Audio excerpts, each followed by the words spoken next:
She saw him only in her dreams. But one night, when she reached out to touch his face, he opened his eyes and whispered her name. Elena was a quiet village girl who always felt out of place, like she belonged somewhere beyond the living world. Every night, she dreamt of the same man, tall, calm, with eyes like moonlight. He never spoke until the 7th night. He said, "You have called to me for too long, Elena. I can no longer stay hidden." The next morning, the wind in her room smelled like rain and wild lilies. Her mother said, "Never speak to spirits, my child." But when Elena went to fetch water that evening, she saw him again, standing across the river, smiling. The water rippled between them, and though her feet trembled, she whispered, "Who are you?" He replied, "The one you loved before you were born." That night, she returned home, but her shadow didn't follow her. Was it love or a trap from the spirit world?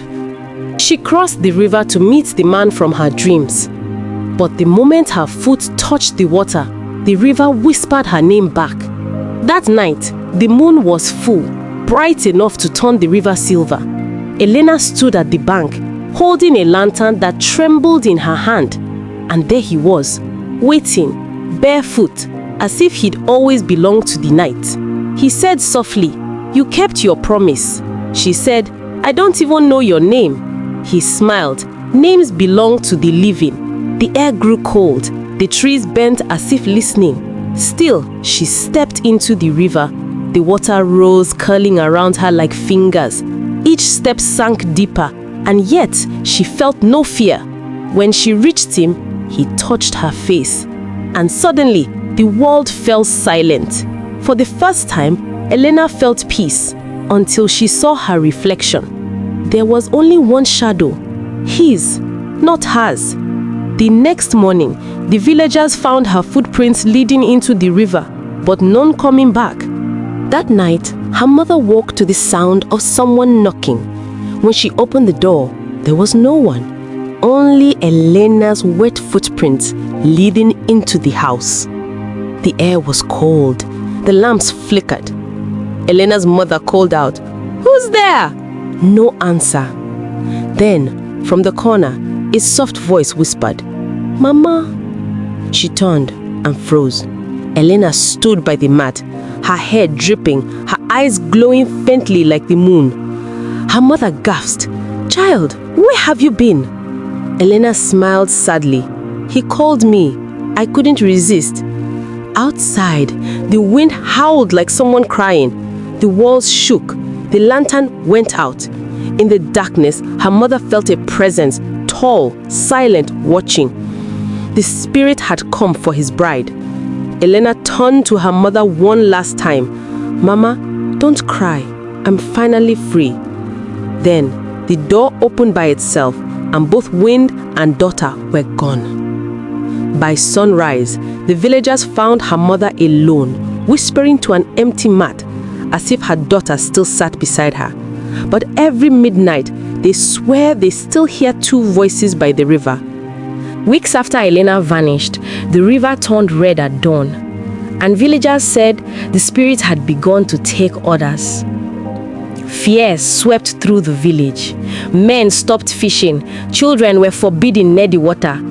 But at night, strange lights floated above the river, and soft singing echoed across the shore. Elena's voice. One by one, young men began disappearing.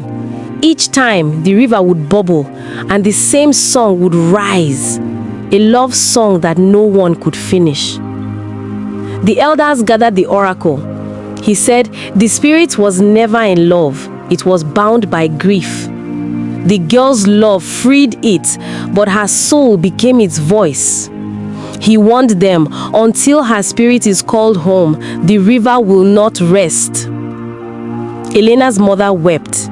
She took her daughter's wrapper, walked barefoot to the river, and whispered, "Let her rest, please.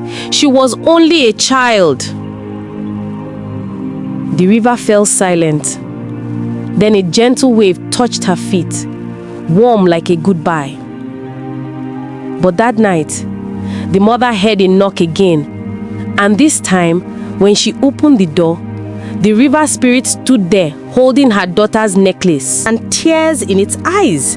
The mother froze. The spirit's face glowed like the moon, beautiful yet broken. It spoke softly. She loved me even when I didn't know how to love back.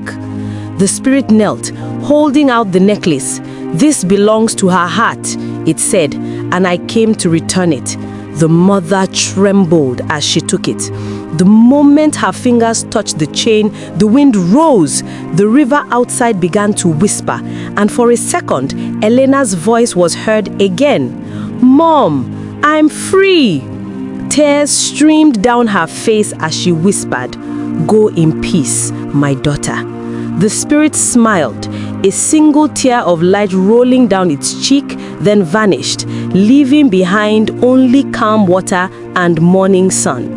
Since that day, the river never turned red again. Only flowers grew by its edge, and every dawn a soft humming fills the air, the song of a love that ended with peace.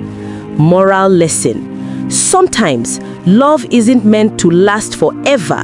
It's meant to heal what pain never could.